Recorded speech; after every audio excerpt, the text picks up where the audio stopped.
Borrowing money isn't the problem in Jamaica. The real problem is borrowing without strategy. Here's the rule wealthy people use.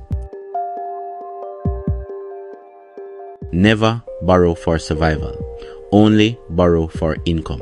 If a loan won't help you earn, then it will slowly cost you.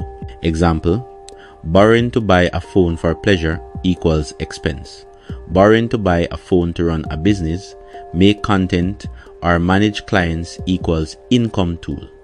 Even a car can be a debt trap or an asset. If it only takes money from you, it's a liability.